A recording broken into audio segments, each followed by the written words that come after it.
out there? Indie Adam here. I'm with Cloë Weiser-Fisher. Chloe. It's such a great pleasure to have you here today, and to get to know you a little bit more.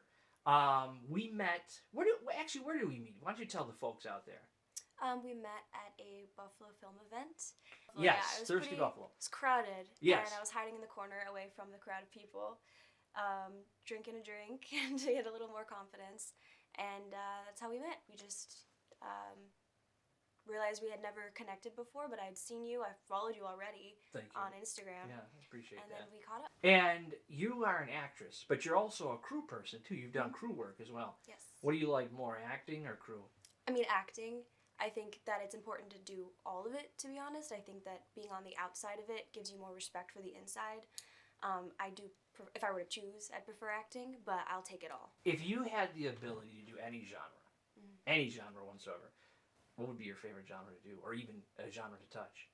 Probably, no matter what, I'm really connected to heavy topics. Mm-hmm. So it would probably be a true story of some kind, told by that person, and being able to tell that story to help others.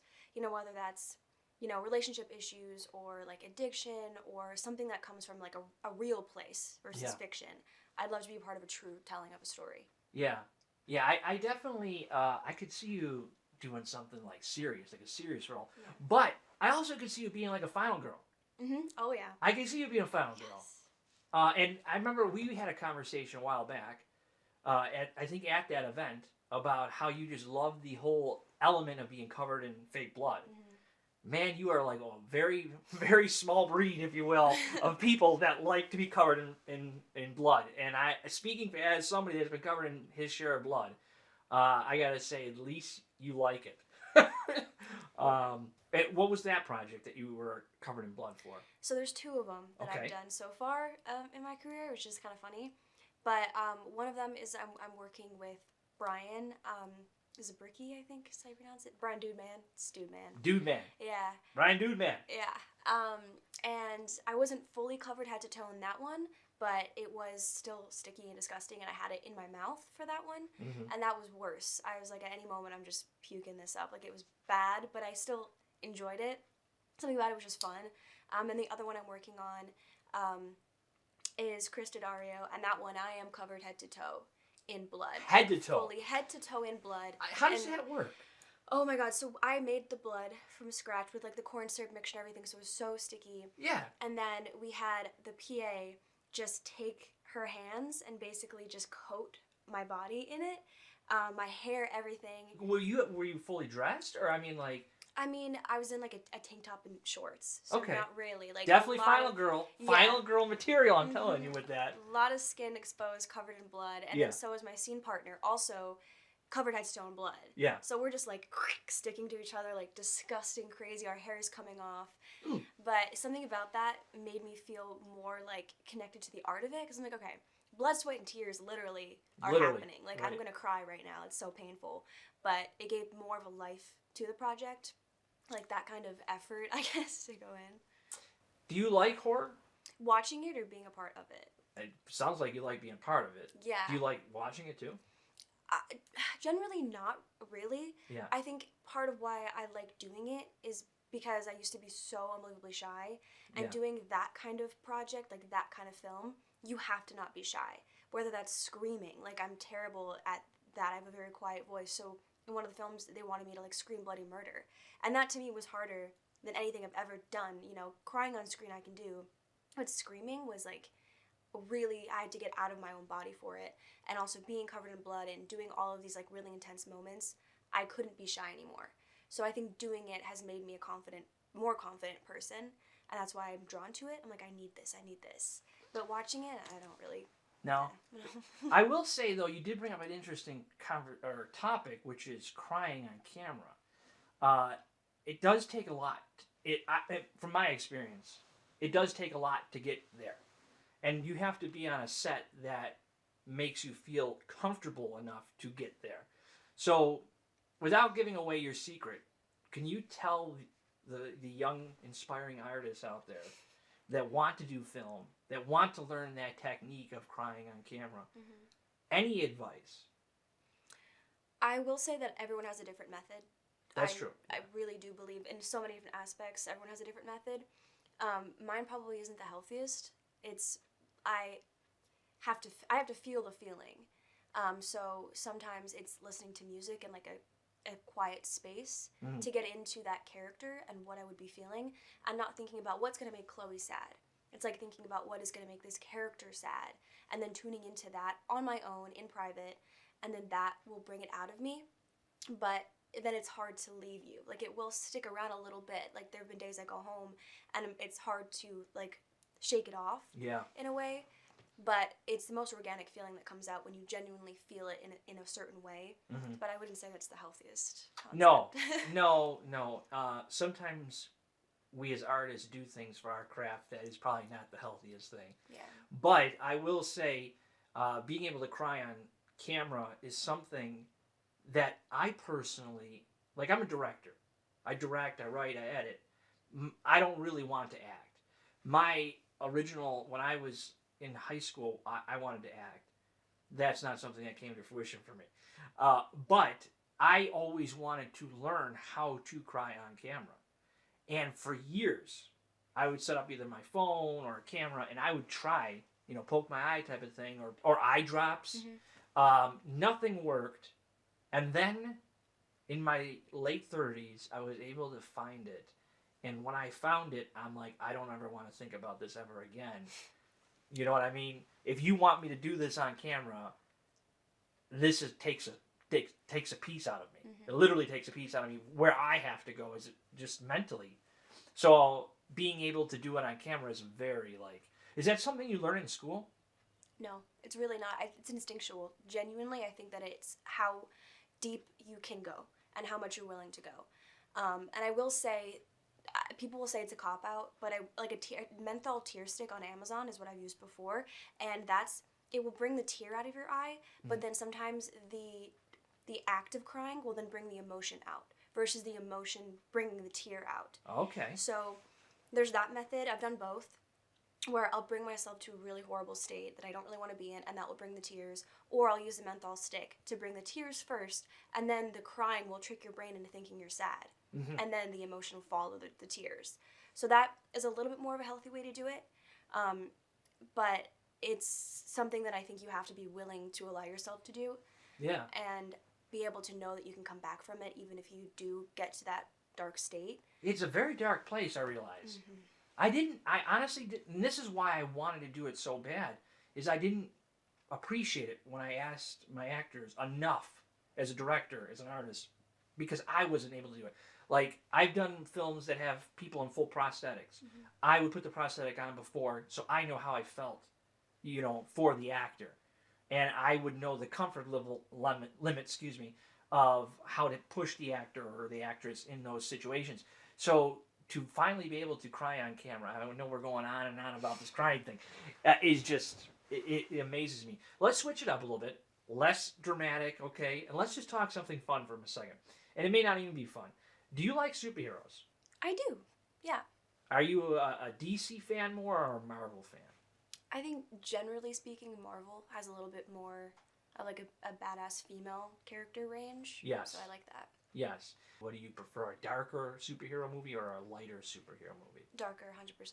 Yeah? I want a character, like an anti-hero kind of thing, where you want to root for them because their cause is good, but what they're doing to get there is not good. Yeah. So I love the dark. I loved like Robert Pattinson Batman. Okay. That was like really dark and pretty indie if compared to other things, like very gritty of a film. Yeah. For a superhero type of thing. I loved that version. Did you see the Penguin? Dark. Yes. And how did you feel connected towards that Batman and the Penguin? Do you like that darkness? Yes, I do. I like the darkness. I even like a film or a movie that's a little hard to see. Like the environment's like gray and rainy and difficult and like gritty. All of that stuff is what I'm attracted to. Mm-hmm. I don't need like someone flying in the air. Like, I want your pain. You know? I want to feel like you have lost everything. Yes. Not me, but you. Like, destroy the world. Do it, Yeah. I had said before to you, I have seen you before. Unusual Attractions. Yeah, so that was kind of the first project I'd worked on that wasn't with my friends. That was something very new to me. I was, I believe, 19 when I did that. with my like boyfriend at the time. We were just like, hey, let's just audition for this thing and try to do it together for fun. We both wanted to be actors and going to school for being an actor. Yeah. So we tried to find something. And I think I went on Facebook and found the casting call. And then we ended up doing it. We're in a couple of like episodes of this show that was out. Mm-hmm. But you also did The Adventures of Wolf Boy. Mm-hmm. And that's a little bit more mainstream. Yeah. And what was that, crew, or were you an extra on that? I was in it, yeah. And I was 16 in that one. 16? Yeah. Okay. I was really, yeah. Wow, so you've been doing this for a while. Yeah. Okay. I have. I mean, not in like a bigger scale. I guess that was kind of big scale, but that was like, I was an extra in that, and I got the day off school for it. Oh, that's cool. Yeah, it was one of the hottest days ever recorded in Buffalo history. And it was like making records. And it was like a 14-hour day on this set. Yeah. Like the sun up to sundown. And I was a little extra walking in the background. I'm in the very beginning for literally like maybe 5 seconds. But you're in it. I'm in it. Yes. But I was there all day, and I had a lot of different things they told me to do. Like they wanted me to walk right in front of the actors, like cut in front of the camera, and I was like, oh my god, I'm That's gonna you. be like right in front of it. They cut that part out. Oh. So all these things that I had, they had me hold cotton candy. Okay. And my part was to walk with cotton candy through the carnival grounds, and that was it.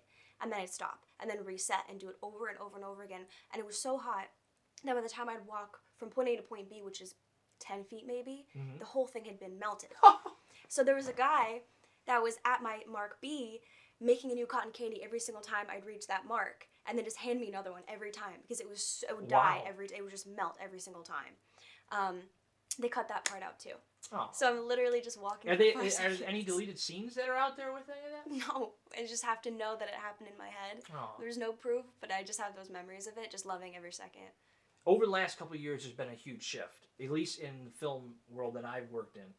And I think it's more become mainstream. I even saw that IMDb, shout out to you, has improved their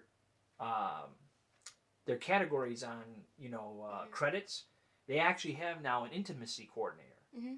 And when I was growing up, back in my day, there was no such thing as an intimacy coordinator. There was like, and I never approved of this, by the way, but there would be like one female to like 5 guys. Mm-hmm. No one ever would think about what the actress felt and what the actress needed. So very early on in my career, I always had like an intimacy coordinator. I would never do a scene personally without other women in the room. And we would make those scenes kind of like, closed sets. Just wrapped on a project with Chris Daddario. Okay. And there are intimate scenes in it. And I knew going into it, when I did the audition process and the interview with, the crew and my scene partner, that there would be a sex scene, that there would be kissing. Not nudity, but it would be like what I'm comfortable wearing, essentially. So they were leaving that up to me, but just so you know, if you want this role, this is what's attached to it. And I was very willing to do it. It's a very small crew to begin with, and there was a woman, and she would have been, as you said, like the intimacy coordinator. Yeah. But that wasn't her real title. It just was a woman in the room to make me feel more comfortable. So I said yes to it. My scene partner, it was similar to my age, also aware of what's going on, but it was his first ever project ever. Oh. And it wasn't mine, but it's the first time I've done something like that. Like, I haven't even kissed on screen, anything. I'm like, oh, so this is going to be up 0 to 100, essentially. Yeah. And we got to that point of the shooting when we knew it was coming.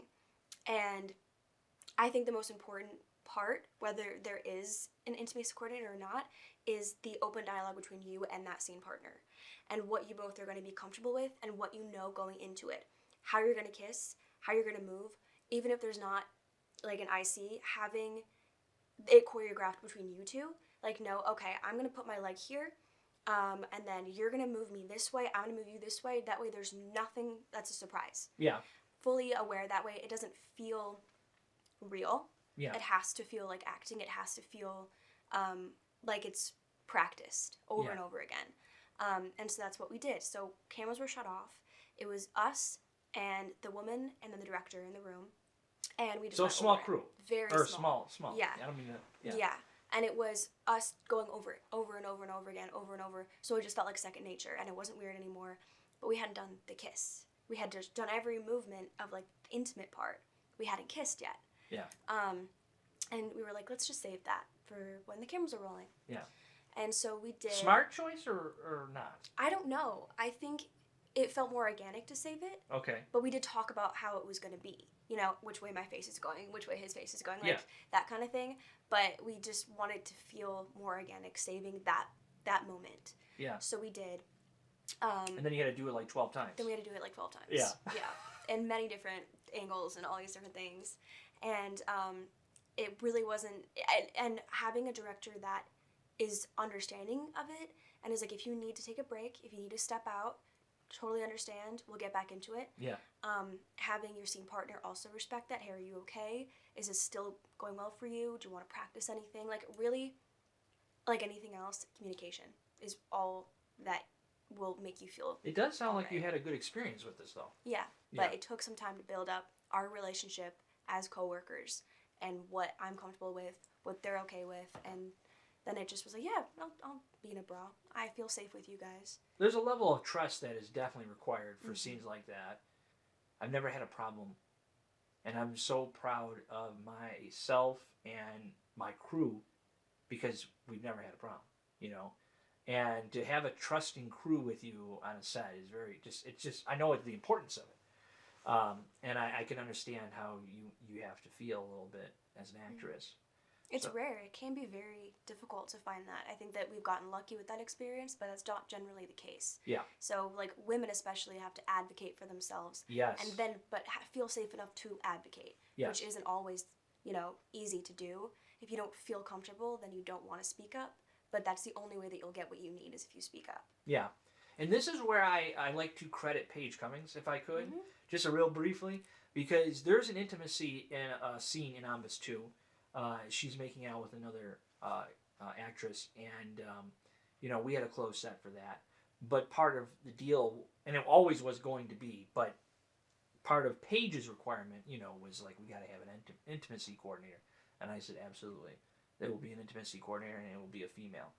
And I really do believe that the intimacy coordinators need to be the same sex as the person that's acting in that scene. Yeah. This should be for men, too.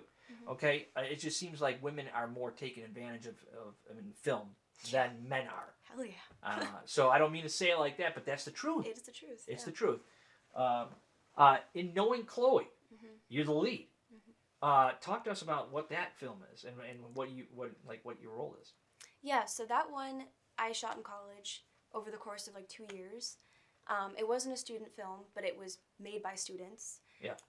And I just had met this guy at a bar randomly. Like one night we just ended up going to this bar at the same time that we both never frequent and bumped into each other, and he brought up this film idea. He had no idea my name was Cloe at the time. Oh, so it was always knowing Cloe, and you just happened to be the Cloe that was knowing. Yes. Okay, so here we go. Yeah, so he had written the script previously and was looking for someone to be in it, and we just kind of got to talking, and I told him I was an actor, and he just liked the vibe that I had. It felt like it had fit the character he wrote. Yeah. And so we met up in the library the next day, and we were going through the script, and then it just kind of snowballed. It was really just him and I for the majority, and like a few people we'd bring on for sound or for slate, like that sort of thing, but it was like us two, really joint making this film. And it's a film that I like a lot, like the idea of it, because it's kind of, there's no character you really like. Oh, it's about one of those real films. People. Yeah. Okay. There's no one really to root for. It's about kids just kind of being idiots and messing up, and there's one scene where one person might be correct, the next they're wrong, and vice versa. Like, it's just, there's no one really to root for because they're so real and natural people, just true to life. So we made that. Yeah, that's the truth. Yeah, and it took a long time because we were both in school and like doing other things. So, and then we, through that project, became best friends, and we have matching tattoos now of film slates. So that's what started it, was this project, realizing we have never met two people that are as hungry for this industry than anybody else. Yeah. Like, we eat, breathe, and sleep film and wanting to be part of it. His is like the full crew, producer, writing, directing side, and mine is more in front of the camera. So as a duo, we were like, oh my god, we'll be unstoppable. Yeah. Like, this is great. We've met a crazy person too. Like, we're both crazy. And then crazy's not a bad phrase these days, by the way. So yeah, don't think crazy. People are gonna be like, oh, that girl's crazy. Whatever you see. No, it's crazy not passionate. Passionate. Yeah. There you go. Yeah, yeah. And so once we wrapped that, it took him a long time to edit because this was like his first baby. It was big. And then we submitted it to lots of festivals, and it ended up being nominated at the Indie Film Fest in Los Angeles for Best Student Project. Well, congratulations to that. Yeah, so that was really cool. Wow. And I don't know how that, like, in LA, it was just crazy. Did you end up going? No, it was just the nomination. Oh, just the nomination. Okay. Yeah. Yeah. Which is big in itself, and it was like we didn't expect it to really matter. Yeah. Well, but everything really matters. Yeah. It was and just your filmmaking journey. Yeah, it was cool, and we had all of our friends in the project too. Like I think everyone we'd ever known was somehow in it as like an extra or like a party goer. So that project Cop number 2? Yeah, like that sort of thing is so much. It was our lives at the time. Yeah. So whether it holds up to things I've done now or things he's done now, that will always be like a huge part of our growth as people. Like at that time being 2021, like it was just a brutal time. In this industry, rejection's a real thing. More often than not, sometimes. I'm curious to know how you handle rejection and your thoughts on rejection in film. I think, everyone's going to say this, but you need to sort of have thick enough skin. You don't need to be like a rock and have no emotion whatsoever, but there are certain things you can't control, and this industry is something you can't control. So with auditioning in particular, you do it, you get it out of your mind. And then if you get the callback or any response, then you can be excited about it. Yeah. But you do 100 audition tapes and maybe one answer. So the best way to get through it is just pretend they never happened. And just do the thing, get it out of your system, say you did it, and then just wait and move on with the rest of your life. And I think that rejection is at least someone is seeing it. At least someone is saying no versus not seeing it at all. So that's a good perspective that I've taken on it. It's like at least I've done it and someone has looked at it and been like, no, I don't want that. Because otherwise, they've never seen my face to begin with, so what's the harm in at least they know me? Yeah. Even if they don't want me. Yeah. Outside of filmmaking world, I know filmmaking is not always just about passion in your life. It's also a hobby too, even though it's a job. Okay? Mm-hmm. So you have all these things intertwined in one. What is your fun like? So if you're not doing a movie, if you're not writing, watching TV, what are you doing? Like, what's your other version of fun? I love to sing and play piano. I was classically trained in singing like most of my life. So, and I haven't pursued that. I've kept it as like a sort of private hobby. Yeah. I've seen it. Yeah, not too private. If you look look at the right places, you'll find it. Yeah, if I feel confident enough to post it, I will. So that's new for me. Like I'm starting to be more confident in myself to put those things out there. Yeah. But before it was like, this is my secret little thing that I love to do. I'm teaching myself how to play piano, and like it was my private little art that I would do alone in my bedroom. Yeah. But besides that, I truly I think people don't take enough time to stop and like get off their phones. Like that scares me so much about my generation. Is like no one goes outside. No one like sees when it's a nice day. Like the other day, yesterday, it was the first nice sunny day we've had pretty much ever in like since the year. Yeah. And went out and had a picnic and like listened to the ducks and things and like that stuff. Picnic and ducks. Yeah, and just like I think I played bocce ball. Like I didn't even know what bocce ball was. It just was a time to like respect the world in a way that I don't feel like we do enough. Yeah. So I think my hobby has become appreciating things more. And that's so cheesy, but like truly I'm trying to like stop and smell the roses, We're now to my favorite part of this whole thing. Okay. I'm going to give you the rapid fire questions. Mm-hmm. These are generally designed to be one-worded answers, so hopefully that helps you along the way with this. So the first thing that comes to mind, okay? Method acting or just vibing? Just vibing. Cry on cue or fake it? Cry on cue. Worst audition ever, traumatizing or funny? Funny. Fame or freedom? Freedom. Role you'd never take? A project that had any type of shock factor just for the point of shock factor. So like an intimate scene just to have it. Like gratuitous. Yes, where it's not leading to any kind of plot point. It's just to be overzealous with it. I would not agree to that. Fair. Yeah. Looking out there into the world, tell us where we can find you. You can find me on Instagram. Cloe _WF is my Instagram. I'm on YouTube under Video Cloe. And that's what I've got. Do you have anything new coming up? I do. I have a film called Sprites of Spring coming out, possibly in AFF in September. Oh. And yeah. Oh. I don't want to say congratulations too early on it though, but it's that's exciting. Yeah. Yes. I have a short film coming out with Krista Dario called We Like Red. Also around August, September, possibly in AFF as well, and as well at other film festivals we're trying to submit to. And I am shooting a TV show with the Coleman brothers called Serial. Yeah, so I don't know when that'll be finished. Wow. That's happening. Look at you. Yeah. And it was such a great pleasure to meet you and take, a couple minutes of your time, actually a lot of your time, the backstory of today. But thank you very much for being here. It was a pleasure to meet you, and I look forward to seeing what you do in the future. Stay tuned, everyone.